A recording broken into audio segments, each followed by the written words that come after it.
Emergency pod, emergency recording of the Not So Live show.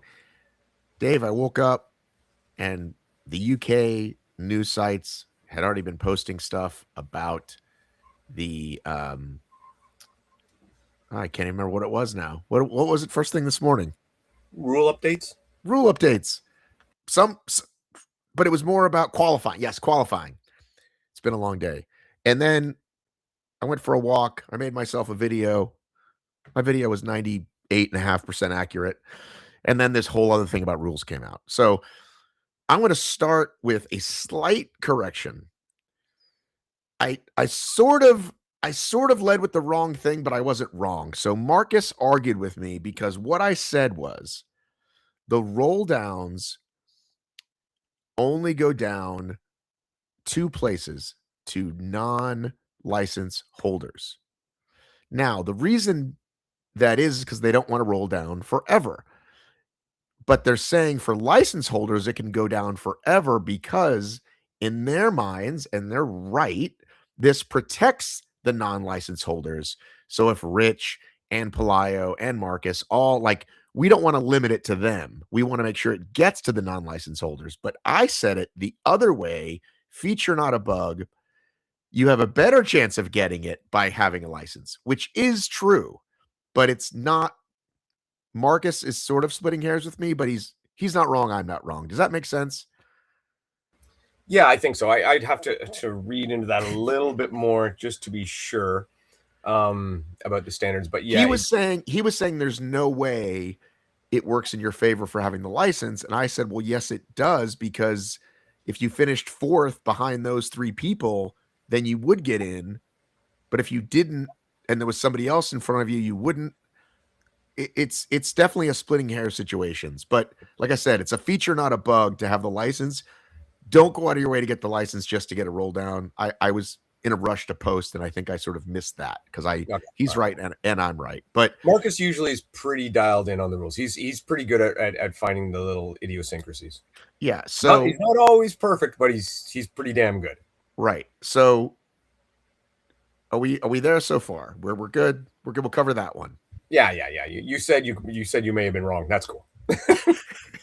I was at 1.5% wrong. It's anyway. The point is they don't want to. If there's a ton of Elite 15 athletes in your race, they're going to pass on it. They want to make sure it gets to you. But if there's just a ton of non-license holders, we're not going to roll down forever because we don't have the time or the whatever we want to call it. Yeah. And that was a lot of what this was about. Was like, hey, this is on you, and we're going to give you a spot no matter what at every race, at least one spot, but we're not rolling down forever. We're not fucking around because you forgot to put in the right email, right? Yeah. My suggestion is if you believe that you should have qualified and you do not have a qualification email within 24 hours, you need to start sending emails. I think the problem is, though, especially the closer we get, people send an email and then 2 hours later send another one. And then they write to folks like you and me and say, I've written them 10 times. Why haven't I heard back? It's like, well, you've made it worse. Yeah. But that said, if you have, and this is where I think HYROX has had problems in the past. If, for example, I believe I have a qualifying spot, they have not sent me the email, something has not happened. I've emailed them saying, hey, I believe I should have a qualifying spot, have not received an email. And then all of a sudden they bypass me and give it to somebody else and go, well, you should have answered the email. I'm like, no, well, I did answer an email I did not get. And then they will just kind of say, well, that's on you, even though it's not. So that's something that I hope that they clean up on their end. So to me, one of the biggest things that I don't think was mentioned on the other pages was this concept of we can consider a race out of ranking. Now, they said weather and a couple of other things, and I think it's really weather. I think that's really like what happened in New York. Like, hey, if only half the people got to qualify, we're not going to count this one. Yeah. But it also said it would affect records. But can you see them actually saying this course isn't going to count for world records? I do. I think they will. Dave, you actually think, the company that loves to celebrate records more than anybody? I actually do, because I don't think you can do one and not the other. Okay. I don't think you could say this doesn't count to qualify for Worlds, but it does count for a record. I don't think you can have it both ways. That's just a little too egregious even for them. A little too out there, as in like, yeah. I would be surprised if they did it, and if they did, I would mock them until my voice is sore. Because Okay. it Like I makes said, me I feel like it was the weather thing they were covering. yeah. I think so. I think that was the big deal. And I mean, I'm okay with that. I am well, so I shouldn't say that. I am and I'm not. The problem I have with it is, again, personally, I don't think there should be outdoor races that like and or if there is an outdoor race, it should be stated now. This is an outdoor race. This is not a qualifier. It should be stated But now. listen, do I need to remind you, Chicago 21, they stopped people in the middle of their race because we had to go downstairs and huddle and shelter in place for tornadoes. And I would say that that is very much an anomaly. So how many indoor races have we had, and how many times has that happened? Well, I only know of the one. And let's just say we've had 200 indoor races, give or take. Maybe I'm just 3. saying it can happen. It can happen. It's not off the table. We've had like a dozen outdoor races, and like 6 of them have had rain. Right. So, yeah, you're dealing with a bit of a different data set. Right. So yeah, I mean, I'm okay with it. I just think that those outdoor races should be said ahead of time. These are not qualifiers, and that people know going into it. If I want to qualify, this is not the place I should go. This is the place I go for an experience. The other thing I want to point out is there were clarifications made without the second part. So you're going to have to clarify that. Well, this is now a penalty. We're just not going to tell you how long it is yet. Oh, so the 10-second thing, okay? Yeah. What happened talking on the doubles? On the doubles, here's what I've been informed between rulebook and speaking to folks. A 10-second thing in rock zones across the finish line, across different mats, will trigger a thing. While you're racing, they're constantly looking at these things, right? Whether you went in and out the right things, enough laps. So that triggers a thing, clarifies it, and then says, boom, there's a penalty. So we don't know what the penalty is, though. But did you find one in the section under penalties or the section under time penalties? So the problem that I actually can't find is I can't find that 10-second window. Well, because it hasn't come out yet. Let's just say I've got some information that I spoke with. So I'm very confident in the 10 seconds. I'm not speculating. But that has to be in the rule book. Well, I think it said somewhere in there about how the rule book is getting even more updated. Like as we go. Like, because, hey, maybe we're all going to take a couple weeks off. We threw those rules out there. Now we're going to take a couple weeks off. So let's, for argument's sake, say you are absolutely correct that it is a 10-second window, right? And I'm going to put this out there, and I'm going to say this as politely as I can. That's fucking stupid. It's forever. A 10-second window at a 4-minute kilometer pace is 41 meters. That's massive. Half of the 100-meter dash, basically, and that's at 4-minute pace. The elites are some of them running like 3:10, 3:15. It's over 50 meters gap. Lauren can stop. They're not running together. They can't even talk to each other. They're like, Lauren will not have to look back for Vivian because it will not fucking matter. And remember, they might get a talking in the briefing that it's something else. So we don't even know if this counts for the elites. We just know what it counts for the rule book, which covers us. And then and this is one of the things that I guess you posted or somebody else posted, because there was like a bunch of different posts about this, where they've tightened the rule on it. The old rule book said 5 seconds. Well, and by the way, even if you do that, if you're 9 seconds ahead, you still have to wait till the person gets there to start the station. Yes, you just don't get a penalty. It provided sen. But that's what I don't understand. Why would they go from 5, which they weren't doing anyway, to 10? And that's where I'm confused. That's where I'm like, I don't doubt you've been told this by a lot of people and that you have good sources, but it just doesn't make any sense. I disagree. I think 10 seconds is forever as well. If you count when the elites are going by, if you count 3 seconds, it's a massive gap. Yeah. Like 1, like I said, 2, 3, they're fucking gone. Yeah. Mathematically, like I said, mathematically speaking, at a 4-minute per kilometer pace, which is a decent pace. It's not an elite 15 pace. It's a fast pace. It's pretty much the pace you want to minimum pace you want to be in the fast lane, it's a 41-meter gap. And for Americans, 41 meters, I don't know, 50 yards. So let's play devil's. Let's play that we're gonna try to use the system. Mm-hmm. So if I'm running with Lauren Rentala, Yeah. oh Cheryl even, Yeah. Yeah. and I'm like, just go, right? Mm-hmm. Get to the skier before me, And or rest. the rower before me because I'm tired. Mm-hmm. You're gonna get there, and it's still advantageous. Isn't it still advantageous if she can't start because I'm getting to catch my breath more, like while I'm walking to the station, even though it's count. Let's say it counts us 5 seconds to start, but on Mm-hmm. those run, like, you know what I'm saying? Like, does it? Yeah. Like, can I use that to my advantage? Can I work the system? I think more of a way to look at it is, let's say if you are running more with Lauren Rentala, not that Cheryl's not fast, but Lauren's faster, and you tell Lauren you guys are like, say, 100 meters out from the inn, and you say just go, and then wait for me because she'll have to wait for you, Right. and she can literally sit there and rest, motionless, sitting there resting while you're coming in slower. So we both get rest. Yeah. But the only problem is with you resting, then she has to wait longer before she can actually commence, before she can start, right? So Right. even if you book it in there and you get in there as quick as you can, she's had time to sit and rest and decrease her heart rate and get ready to really pull hard on that zone. So, can we make up for that deficit? That's kind of the question, I guess. If we cut it from 9 to 5, right, for the end there, Yeah, and she's sitting for 5, is that enough? Like, it's not really enough to get her heart rate down, really? No, I think 5 is better. Is definitely better. 10 seconds, you might as well do what, to be honest, what we do with Decca. And it's just like, okay, you get here when you get here, and your partner, you don't start till your partner get here, and that's just the way. That's cool. Right. So Decca, there is no rule. No, it's just, yeah. If you get there ahead of your partner, that's fine. You just wait for them to start. And we haven't really seen anybody.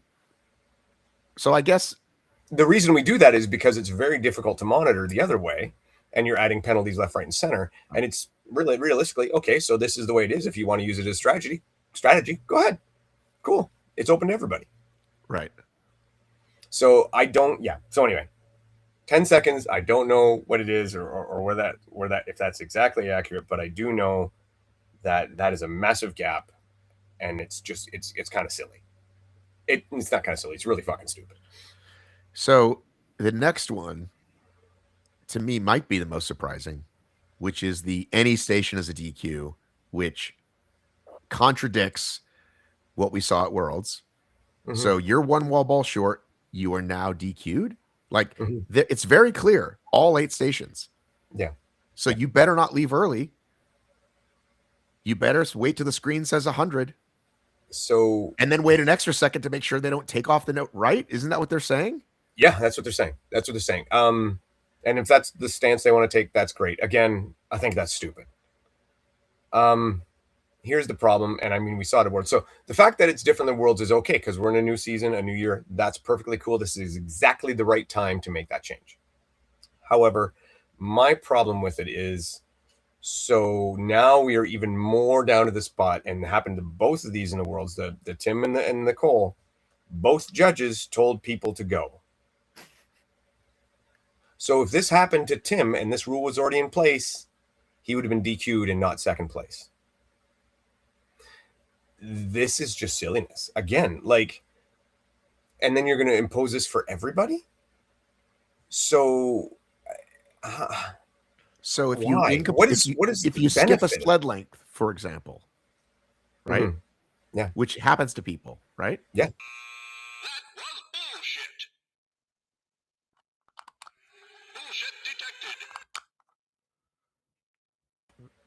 Sorry about that. I heard a woman scream. So did I. Yeah, it's okay. It was just a neighbor. Her husband shocked her, and she, yeah. I thought this was going to be the beginning of a true crime story. Yeah, no. Everything's cool. Everything's cool. So, I got a bunch of questions.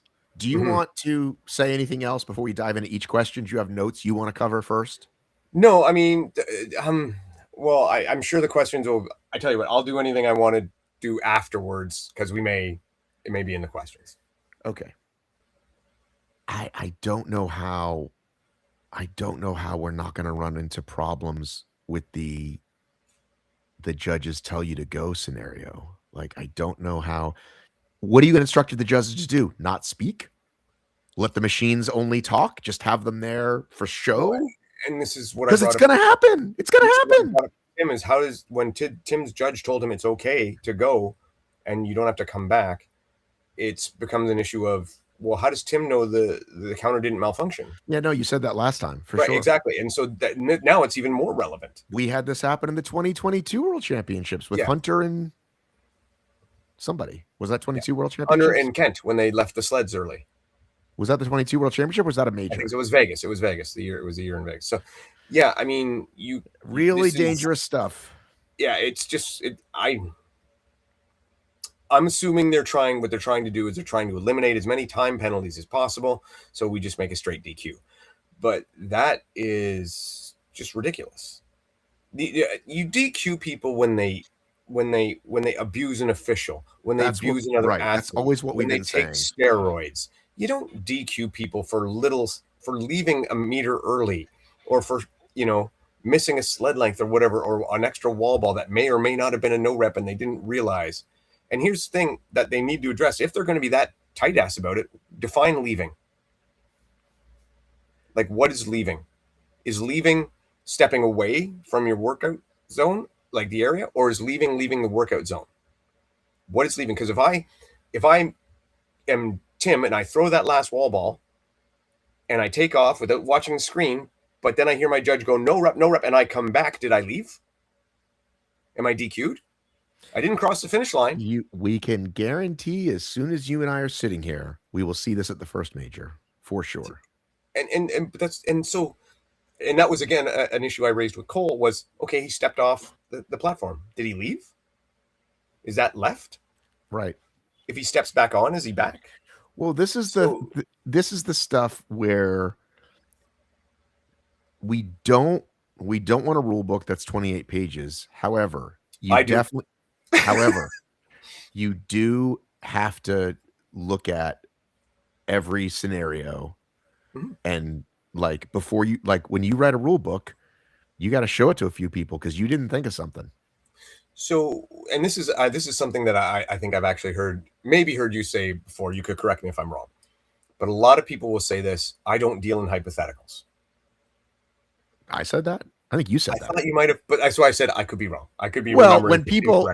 I mean, for the most part, I don't. But I don't know if I said it here or not.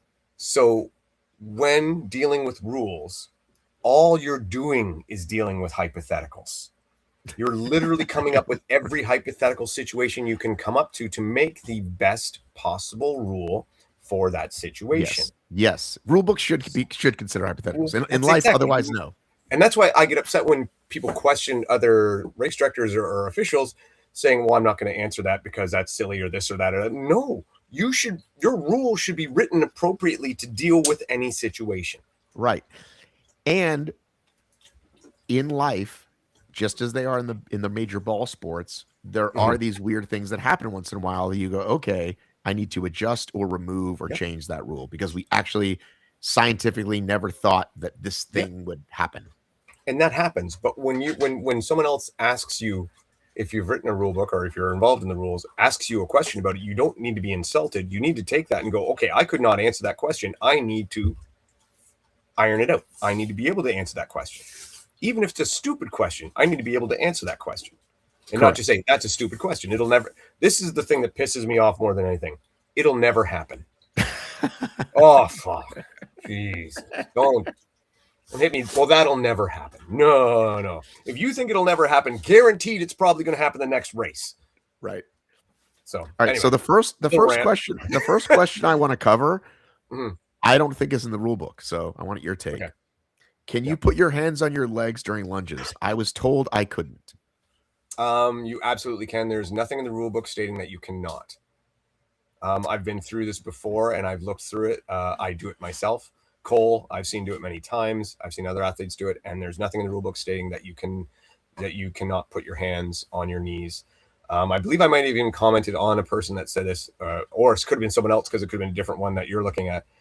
And my suggestion to you is if you have, and I've said this in seminars before, if you have a judge who is telling you something that you know is incorrect, my suggestion, right, especially with something like this where you know ahead of time that you've been not harassed but questioned about this, and you're prepared for it because you know some judges will question about it. Know exactly where in the rule book it is. Say it's like rule number 13.394, right? Says this, right? And just keep going. And if that doesn't convince the judge you know what you're talking about, and the judge keeps insisting, you just say, I am racing under protest. Give me whatever penalty you think is appropriate, and I will appeal it after. 90% of the time, the judge is just going to go, all right, I'm not bothering with this shit, because you're going to convince them you're right. But if they do, at least then you still have completed your race. You haven't lost time. You haven't stood there and argued and debated, and you just kept going. All right. So that's my advice to you. Continue to do it. The more you continue to do it, it'll either be put in the rules or it'll become a commonplace, and it'll be okay. I was told I could not put my hands on my legs in an atlas. I was very upset because that wasn't in the rules either. In an atlas? A deck atlas. What move were you doing? The Surrenders? The movement where I would need to put my hands on my legs to get Surrenders? up. Okay. So that judge was absolutely wrong and you were right. I know. And I attempted to tell said gym owner, and he did not want to hear it. Yeah. So, yeah. Again, that's where you break out. I don't go back to that gym.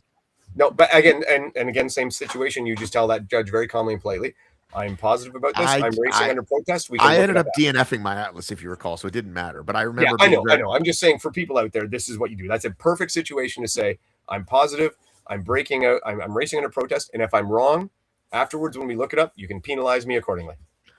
All right. Running with Amy asks, doubles togetherness and start tunnel penalties, and OFC the complicated qualification process. Thank you.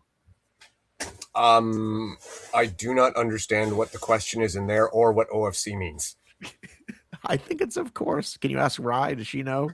Is she OFC? Rye, do you know what OFC means? In what context? Could you repeat the statement, Matt? Because I don't know that it's a OFC, question. the complicated qual process. I think it means of course.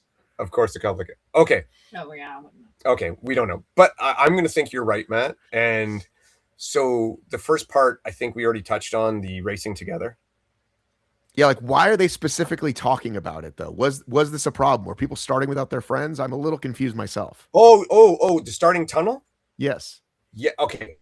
So the starting tunnel thing is what was happening is some of the athletes were essentially not abusing, but using the fact that HYROX is on chip time as a strategy as opposed to gun time. So what was happening is athletes, we remember Rylan Shadag famously did this, and you loved that he did it. Now he did it for a very 5 seconds. For a very different reason, but it does create an issue. Some people though were waiting like 30 seconds, and then all of a sudden you're, let's say, in the wall balls. You and I are racing in the wall balls. I waited 30 seconds. You've got a 3 wall ball lead. You think I'm good.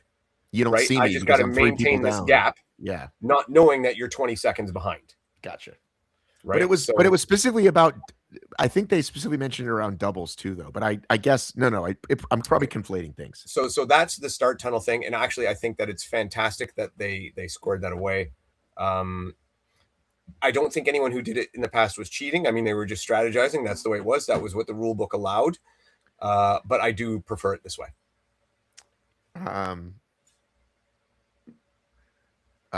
Fluent Training asks, still no positive tests for PEDs, but big performance results due on fitness or quiet warnings. So he's saying people have been busted, but they don't want to say I think he's insinuating that some people may have been caught and that it's not been released. This would be a question of HYROX's accountability and whether they're willing to actually suspend somebody or release the information of that person that they tested positive, or if they've given them like a silent ban where it's like, hey, just don't show up at the next couple of races because you tested positive. We're not going to tell anybody. Is he wrong? I don't know. Is he right? I don't know. I cannot prove either way. I feel like that's something that would come out quick. Like secret's too big to hide. It would literally be the end of the current regime. Like the ownership the ownership would maybe stay, but they would have to literally chop off heads. I should say literally, figuratively chop off heads, because that someone would have to take the fall for that. They would have to throw somebody under the bus. I'm gonna respond to that this way. I sincerely hope not. I hope not. I really, really hope not. And at the same time, I really, really understand his doubts and pessimism. So yeah, that's a tough one. I understand. I get where he's coming from. Are they going to have a mandatory education program with all judges? I have read that they're planning to put much more into education of both the athletes and the head judges. I hope that's true. I don't know how much it'll matter with the athletes, because the athletes are just going to look at what they want to look at. I've been dealing with elite athletes for quite some time, and it's amazing how many of them have no idea what the rules are. And hey, that's not their job. Their job is to be fast. So that's their coaches and managers' job to make sure they know the rules. But I do hope that there is a much better education system for judges. I know I have been disappointed any time that I have gone and worked a HYROX event, whether I volunteered or worked it at the actual coaching process for judges. So I hope that there's improvements on that. So if they're doing it and they're saying it, fantastic, great move. Did you read you can no longer push the sled with your back? You must be facing the forward direction. Yep. And you know what? Cool. We know we saw some people do that. And again, that's another one where I had told people there is nothing in the rules that says you can't do it. If you want to do that and your judge says you can't do it, and that's a hill you want to die on, you again play that racing under protest card and go for it and see what happens. But there was no rules against it. There was no specificity. So do you think what's that about? Just like they don't want people to get hurt, or they don't like that it looks goofy on video? What do you think was behind the ruling? I think they don't like that it looks goofy on the video. Okay. Can folks carry sandbags different? It doesn't say on shoulders. Matt Melnick asked that. I would have to review that, because it used to say must be across the shoulders. I mean, we call it up right now. Where I kind of got it on here. I guess you could carry it on your head, which would be considerably harder. But yes, we'll pause while you look that up. Well, I mean, I guess they could say, some people would say you carry it in the rack position, maybe, or. But yeah, we'll pause and I'll look it up quietly.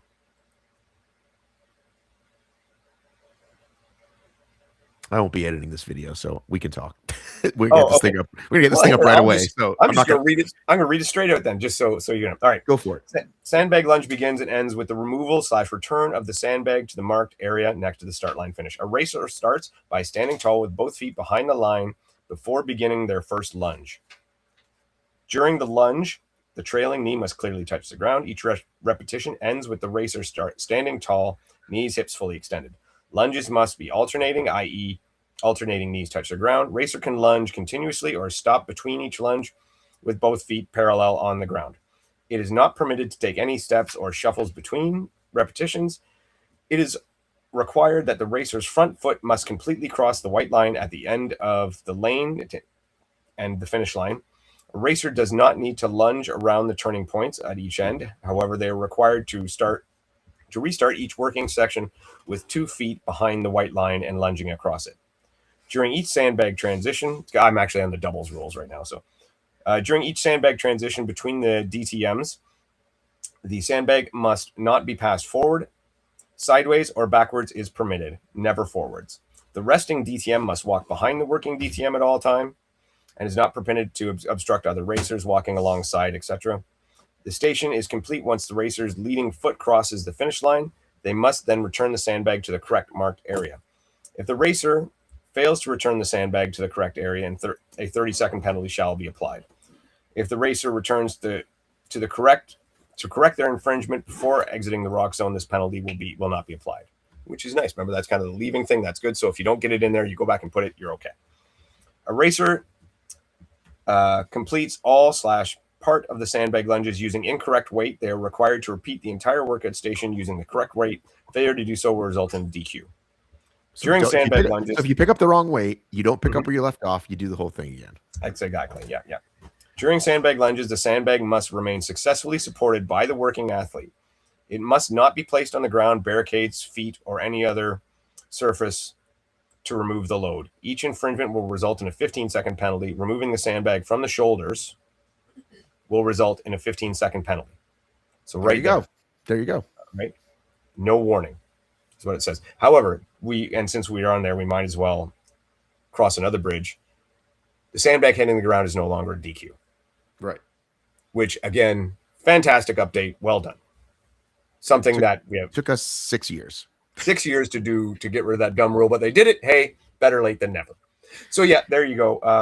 And for those who will be looking for it, that rule is under 8.7. Sandbag lunges penalty protocol. So 3, 8.7, and then 3, right at the bottom, just before the chart. The other big one, I suppose, is the burpee foot placement. Do you want to read that? Do you want to read the new one for that? Sure, I'll read that. Let's scroll back to that one. Are you like a kid on Christmas when new rules come out, Dave? Are you just like giddy? I'm more like a bully with a new set of brass knuckles. That's gonna be the thumbnail. I'm gonna have AI draw that. Yeah. Let me see here. Do you want to go through the whole thing or just read the important part? Just get to the 5 centimeters business, I guess, and say what it was, because I thought it was 5 centimeters. No. So previously it was that your feet, basically, I'll do this without reading it. Okay. So basically before, when jumping for your jumping portion of the burpee broad jumps, your feet had to be in line with each other. They would use the phrase parallel, which in reality is a poor phrase for it. Because it's a perfect degree that none of us can acquire.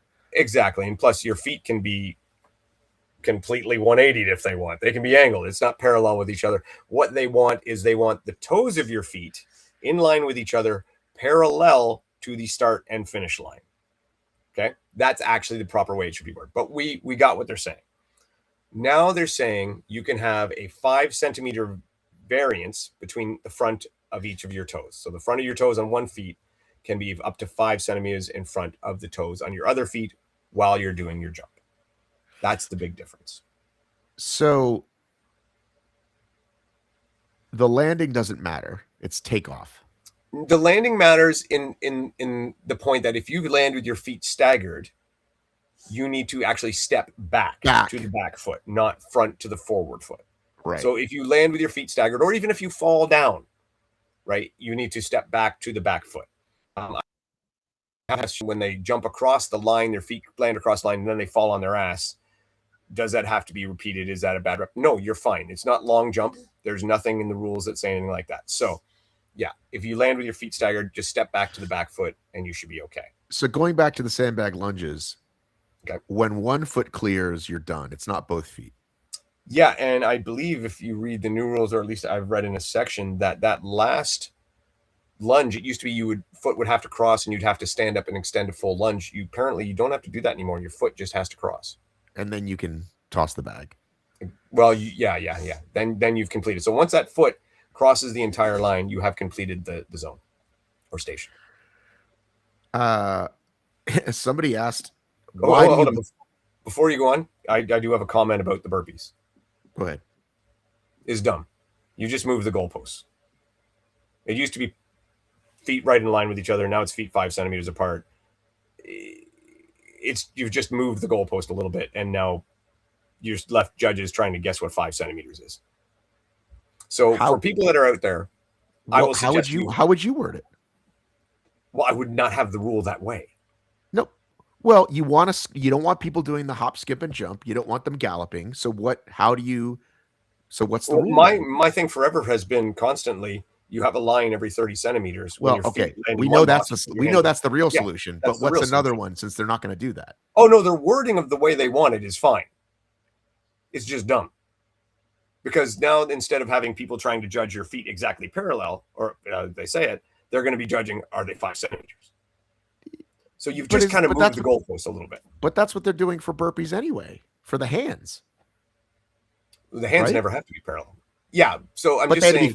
But they had to be within they had to be within Exactly. a Yes, foot of 30 your centimeters. foot. So what I'm saying is you haven't really solved anything. You've just kind of moved the line a bit. They're just saying it's not perfect anymore, but be close. That's all they're saying. Yeah. So I just don't think it's any better. Okay. I think if I you're think going to it's change it, like the only thing, and so all I'll say to people is try to do exactly what you were doing before. Because quite frankly, if you don't know what 5 centimeters is, it's 2 inches. yeah, I didn't. It's not a lot. Okay. Right. It's about 2 inches. Why do you believe HYROX is being stricter with roll downs? I mean, I think the question, I think it's because they don't have enough room. That's the answer, right? I would agree. Yeah, I think they need to curtail the amount of people they have going to Worlds, or at least they want to curtail the amount of people they have going to Worlds, either because they want it to be more of an accomplishment, or just for pure logistics of venues, and this is the way they want the show to run. So yeah, that's the only reason I think, and I don't really think that's a bad reason to do it. If you know, Um, was meeting Scott Cosgrove your highlight of Stockholm? It was not. I was I going to think say, I'm sure this is a question for you. I'm just reading the questions, Dave. Yeah. No, my highlight was going for a run and putting my feet in the water, probably, and watching Dylan win. That was my There highlight. you go. I was gonna And say, watching Alyssa win. It was a lot of highlights. lots of Um, American flag waving. I said this to some guys at work today. I was watching a video of, I don't know what it was. It was like racing and stuff, and I'm a big car racing fan, auto racing fan, and everything. And nobody flag waves like you guys. Like, and to it, no, I actually like it. I'm down with it. I like that there's bombers going, there's tanks rolling in, there's everything. There's like, I'm okay with it. I'm cool with it. the problem, Dave, is that like the the once the mighty cry that came out of Lake Placid, right? That USA chant, which Yeah, has now become yeah. like, you'll see it's, I think you'll see Homer Simpson say it for no reason. And that's kind of like what we've become. And so at the Olympics or soccer matches or whatever, when we start saying that a lot, they kind of look at us side eye, the other countries, because it's kind of it's a little cheesy, right? Like, Yeah. unfortunately, I'm very proud of this country, right? I don't want to live anywhere else, but it's a little not so great anymore. Anyway, there were a lot more questions like on the actual posts, and so I think I want to address some of Yeah, these. hit it, whatever. I'm ready for anything. I don't give a shit. Okay. So say I qualify this fall, I'm in 16 to 24, and then I turn 25 in February of 2027. Would I compete in the 25 to 29 age group, even though I already qualified when I'm 24? I know the No, answer to this. you do? Yeah. Okay, go for it. Well, because this was a call with Cheryl earlier. You go with how you qualified. If you age up, right, and you're like, you know what, that's who I want to race with. I want to race with the big boys. You have to turn down that other one. You have to tell them in writing, and you're not going to get your money back for it. Like you're that race or anything, just like you've given it up. So And you have to re-qualify. right. But I think you have to denounce it, Yes. and then you get another one. Correct. So this other thing came up. You cannot qualify in the same category twice. Now, you can obviously qualify men's solo, men's, Yes. doubles, mixed doubles, right? Mhm. But you can't just like, you're not going to even get the email anymore. If you've already qualified with me, right? You're not going to then get to qualify with other people unless you've not chosen it. So I don't know how they're designing their software, but apparently it's going to get really good if they're going to be able to just dismiss all these people. It's beyond my ability and knowledge, that's for sure. Um, I'm really kind of okay with all that though. None of that is outlandish to me, so I think those are okay. John Walkington, another rule I noticed, not sure if it's Right. new, no laying down, kneeling, sitting when you're resting team member in doubles. Now, speaking of Rylan, RIP, I saw Rylan do this and I was like, that's my move, man. Get that heart rate down. But apparently it's not allowed anymore. Yeah. So to first off, to answer John's question, yes, it is new. That was not in the rule book before. I personally do not like the extent of what they've gone for this, because they've actually said any body part other than the feet. So basically, how many people have we seen at wall balls take a knee? Right. When you're behind your partner on a rower, take a knee, or whatever. Technically speaking, by saying any body part, if I put my hand on the ground, Right. that's no bueno. So I Like if think you that this drop, like if you rule, drop a gel and you had to pick it up, it's like, oh, your yeah, hand like touched the ground. technically speaking, right? So and rules need to be technically speaking. So I think that this one is a rule. It's a solution for a problem that nobody had. Yeah, every now and again we did see somebody like, I mean, Kevin Gregory's notorious for a lie down. Remember Bracken Cracker? Bracken Crocker did it a while back on a couple of doubles races with Rich. And if that's what you want to eliminate, just say no lying down, or just saying you have to wait in the designated area along that lines, because I think that this is overkill.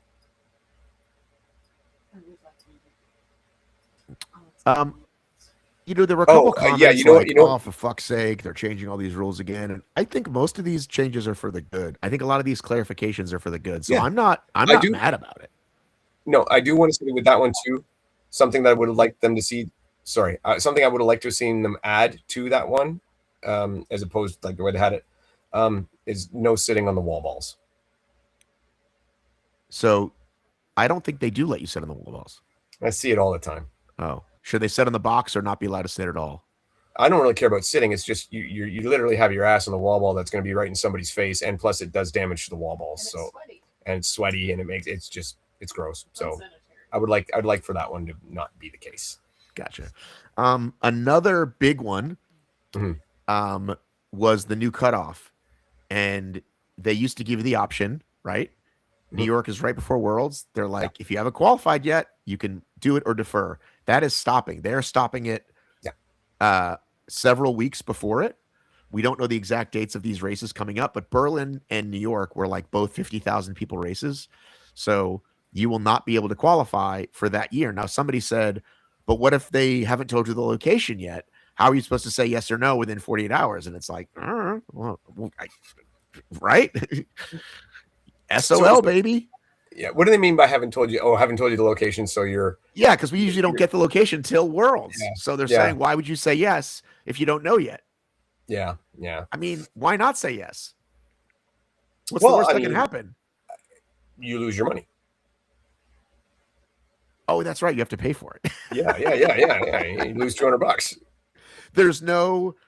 But so if you're going, for example, well, maybe that's how they'll do it. Maybe they'll give you some provisional thing then, like maybe for those races. I don't know. Yeah, but it is a valid point, because you will be at a situation like, for me, Hong Kong is very much a maybe at best. Right. And if I had known, oh, it's going to be Florida, I'd be like, yep, I'm in. Right.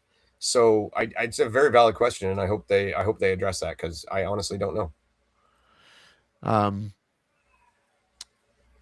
It's funny. Some people actually didn't know what license holders were. Not funny, just like, we just assume all this stuff. And there are people who come to the sport who just signed up and learned about it. The interesting thing is that if you go to the HYROX, there is a page called HYROX.com/elites. This was the page that was missing prior to my friend Ryan Callahan, aka Ryan on the Bike, who's like, what am I doing? How do I qualify? And now they made this page. However, when you go to HYROX.com/elites and you click athlete license, do you know what you get? I would assume an application. I will show you. Page could not be found. For audio listeners, the page cannot be found. So I don't know if they're currently reworking it, but that's what you do for a license right now. That's a little Spartan move, a little burpees on us move. Yeah, I still have gripes about that license. Like, wasn't it supposed to have in regular races all the license holders in the first wave, and yet that never seems to happen? Yeah, again, they distinctly said that was something it would do. If they're going to be able to catch all these already qualifieds, it seems like this should be a pretty easy one. And now they've always fixed it, from our understanding. Anybody who's asked has had it fixed. Dawson makes a living coming out of wave 3. But Dawson and Marcus did it on purpose this time. Yeah, they could have and chose not to. That was their big FU. Yeah. Good for them, right? Yeah. That was their version of leaving the start tunnel late. But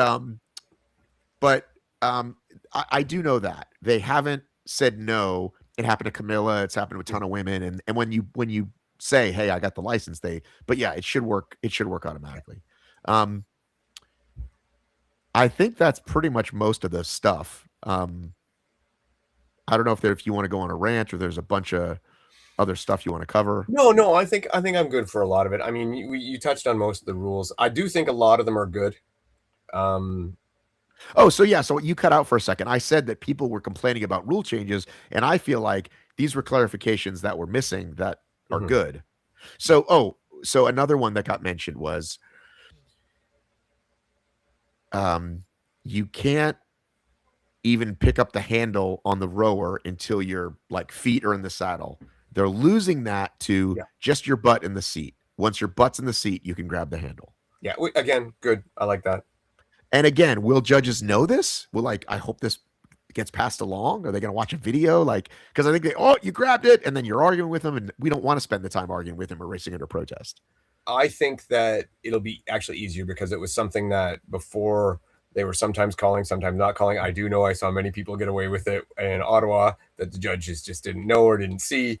So I think it's better that it's not there at all. Yeah, I think so too. It was a rule where everybody went, why? I mean, I had one theory as to why they had it, but I cannot promise you that it was that because they would never confirm it. So even though these aren't like the rule book Dave would write, the Claxton level of purification, do you think most of these rules that came out today were good clarifications? I think everything was. How would you grade today's announcement? How about that? I would grade it as a pass. Like, it's better. It's an improvement. I believe the one with the B minus. Yeah, well, somewhere in there. Okay, that's a lot different than pass. Like that's like a D. So my big complaint again is with the teams one and the distance apart, and then in the rule, whether 10 seconds is right or wrong doesn't matter. The point is it does not say in the rule book. So that's a massive gap. That's a big flaw. So that needs to be fixed. If they had fixed that, I would have really bumped up the rating a lot better. The burpee thing is a null and void thing to me. It just moved the goalpost, so it's neither worse nor better. The rowing thing, fantastic. The start tunnel thing, fantastic. So yeah, for the most part, things are a lot better. The DQs for leaving stations early, stupid. So still, we'll see how it all plays out. So it's still there's a lot of good, a lot of bad. Okay, there's a couple more I forgot. Yeah, which again, I don't know how many people this applied to. Maybe Zach. Apparently, jumping was not allowed on the ski erg, but now you can. So that's not entirely true. So, by the way, love you, Zach. Just you're the only person that I think of at the top of my head that would need to jump. Which Zach are you talking about? Zach, come on, the little dude that was like he's like 20 years old, but he looks about 15. Oh, little Zach. Okay, I was gonna say I know 3 Zachs. Okay, anyway, Tate. Yeah, not Tate. No, he's tall. Well, tallish. Okay, I don't. Segan, Zach. Come on, yeah, superstar. So, we know who he is. There was no rule against it, and here was where it was vague and obscure. Is that the rule book actually said almost one sentence and then the next that your feet may leave the platform, but you may not step off the platform. It was really weird and vague. And so when judges would read, you can't step off the platform, it was confusing, and they'd interpret it as you could not actually jump. When in reality, you could. The rules, the way it was worded, I could probably look it up here because I think I have the solo rule book still up here. Rule for singles. Let's get up to ski erg. Okay, ready? Here we go. The racer must have both feet on the ski erg platform at all times during the exercise, which makes you think they can't jump, correct? Right. The next sentence, lifting the feet during the execution of the exercise is allowed. Yeah. That's one sentence after the other. One says the racer must have both feet on this platform at all times. And then the next sentence, lifting the feet during the execution of the exercise is allowed. Gotcha. So that's how it was worded before. So that's where all the confusion was. With zero irony, they updated the chalk policy. And the only part that I can tell that's different is it says you can do it ahead of time. And I don't think that was ever specified that you could or you couldn't. Like, I can go into the race with chalk on my hands, but I Yeah. can't then carry additional chalk Correct. outside. But I don't think they ever. I think that's the point of that clarification, right? Yeah. So it was never specified before, and as it wasn't specified, that meant it wasn't allowed, because the only specification was that no chalk would be permitted other than provided chalk in those zones and nothing in between. Right. So by the manner of the writing of that rule, it was not allowed. So basically now, before the race starts, you could liquid chalk up, you could dry chalk up, you could do whatever you want, and then carry on. And then the regular rules which applied before will continue to apply. Of you can't bring any more. You can only use it in the farmer's carry and in the sled pull. What was the other big one I wanted to cover now that I'm looking at this?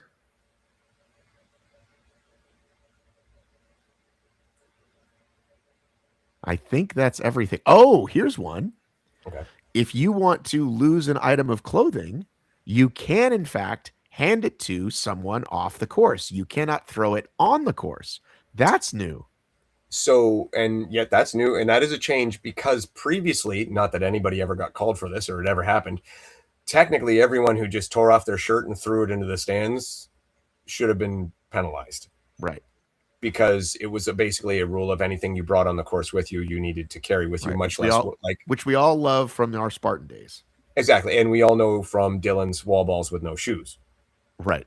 Right. So that's when they wrote that rule in, that you need to do that. So this, again, I'm cool with. You want to take your shirt off and hand it to somebody? Fantastic. It's not an advantage. And I don't want you throwing it in the middle of the course, because someone can trip on it and anything like this. So this is cool. This is fine. I think it's great. Good rule. So there was something that was passed on to me that's again not quite out there, but that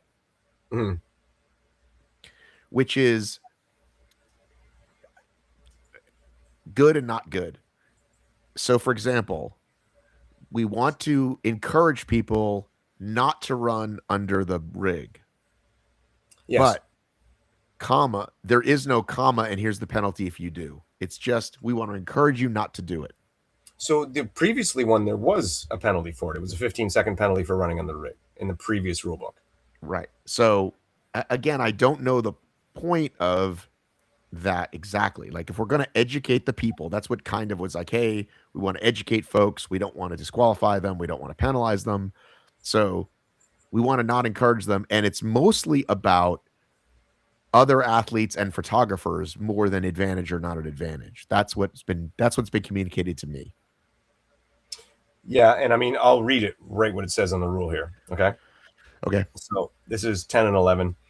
I'll go first with this because this goes back to our shoes. Racers are permitted to remove their shoes once they arrive at the designated target. The racer must place the shoes under the rig after completing the 100 valid wall balls. The racer is required to take the shoes with them to the finisher stage. Racers are not permitted to return to the wall ball area after completing their race. So you can't leave your shoes there and go back and get. Then it says racers are encouraged to avoid running under the wall ball rig as to avoid any obstacles or staff. If a racer breaches any of these requirements, that repetition will be deemed a no rep. So it used to say if it breaches any of these requirements, it would be a 15-second penalty. And it used to say they were not. It didn't say they were recommended or encouraged. It was they were not permitted. So this is a change here. We saw people running under the rig all the time, especially in doubles, because one double partner would be waiting under the rig and then they both run. So, I mean, I'm glad they clarified it. Right. And that's cool. Whether you think they should run under the rig or not, that could be, whatever. Their opinions vary. But I'm glad they've clarified it. I don't like the statement of recommended not to run under the ring, because either it's against the rule or it's not. That's how I feel as well. I would have put there, probably would have put running under the rig. You do so under your own, maybe it means something else. Yeah, like under your own risk. I think kind of thing. I think what everybody needs to remember, by the way, now that we've spent, 55 minutes on this, or what time do we start? I don't know. Yeah, 55 minutes is what my counter says. Oh, yeah, there you go. Now that we've spent, please don't be surprised when the next major happens and something happens And I raise my hand and I say to HYROX, Matlock or otherwise, hey, what about this thing? Oh, well, we told them in the briefing this was blank or not, like okay or not okay. So that is absolutely still on the table. And that's the part that we're still asking about, and that myself and Cheryl and Dave and many of us have a problem with. So until that changes, it's kind of open season, which is kind of the bummer underneath all of this. Thanks for addressing all this, but we also know you reserve the right, as you've admitted publicly, to do what you want by telling the athletes verbally a different set of rules. And I will reiterate, as I have many times, if it ain't in the book, it ain't a rule. So I disagree with the way they do that. You should write a book called "If It Ain't in the Rules." If it ain't in the book, it ain't a rule. It ain't a rule. Yeah. So I do disagree with it. I wish that, and if they do have these different rules for different events, they should be in writing, and the athletes should sign a document of understanding. And then we all understand it. Yeah. Yeah. And as well, please too, and this is one thing, because I know HYROX is going to do this. So I'm not living in a strange world. They're going to change the rules in these briefings. For God's sakes, tell the announcers what you've done, so that at least they know. Because there's complete, like, they often don't know why rules aren't called or why what's going on. And then they do have someone in their ear eventually correcting them, but it would save a step. Yeah. So let them know beforehand. Have them sit in on the briefing so that they do know. Because obviously, even when we looked at it with again, I'm pretty sure I mentioned it on the other podcast, but with Hunter being more than 8 seconds behind Jake going into the ski erg, like, that was blatantly against the rules, and nobody seemed to understand or know why. Or so, and I still don't know why that one wasn't called. I'd love to hear from them why it wasn't. Because I don't think in the pre-race briefing. What's that? Why it wasn't called? Yeah, why it wasn't called? Because I don't think in the pre-race briefing they said, "Hey, you don't have to run with your partner anymore." I'm pretty sure. Actually, I've actually questioned people, and they've said no, they did not say that. Well, I think it's very possible that after reeling from their cold EQ, maybe they were like, "Let's take it a little easier on doubles." Yeah, well, yeah. That one again. That one I don't think was a DQ. It just was a penalty. I actually think it was a 1 minute penalty though. It's a big penalty, which is probably, like, you're right, probably why they didn't do it, because that would have affected the podium. Not that they knew it at the time, but it would have affected one of the favorites very heavily. Right. And that should never be a consideration when calling rules. Right. So. All right. Well, do we cover? I mean, I think we cover pretty much everything. I think so. Anybody has questions, you can send me. I'll ask you. I'll answer them. Yeah, Dave loves DMs. Way more than I do. I'm an interactor.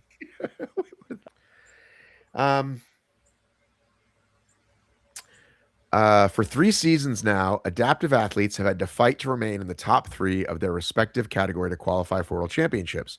This is irrespective of age or race wins. Able-bodied athletes can win a race early in the season and bag their invite. Adaptive athletes have to potentially keep racing right up to early May to remain top 3 to get their invite. We have fought for years for equity and change, and every year we're told next year will be better, and it never is. There are over 600 adaptive athletes now, and this set continues to rise. Most adaptive athletes have degenerative conditions, which worsen with age, yet there is no age divisions within category. Most adaptive athletes have to keep racing to keep vying for that top 3 spot, which has negative impacts on disabled bodies. I'll tag you in the original post. Okay. So I'm trying to understand. I think he's saying there's a leaderboard like DECA has for adaptive rather than every race. And there's no age groups for it. And I think what they're saying, what HYROX's answer would be is, well, we don't have the room for it. But because adaptive is so small, it seems like they would have the room for it. Like there were only 75 adaptive athletes. I say only, but I'm not dismissing it. I'm saying like it wasn't hundreds. But there was only 75 and correct me if I'm wrong, because I am just kind of learning this as I go here. So there was only 75 adaptive athletes, but it was all one age group, basically, is what he's saying. I think that's what they're saying, is there's not enough athletes to give every age group. It's kind of like they used to do 10s, right? Yeah. 20 to 30, 30 to 40. Now they do 5s because more and more athletes, and they're saying there isn't enough athletes to to fill every age group for every disability. So my question to you, Dave, is that fair or foul? Well, it's not fair. It's absolutely not fair. The question is it feasible?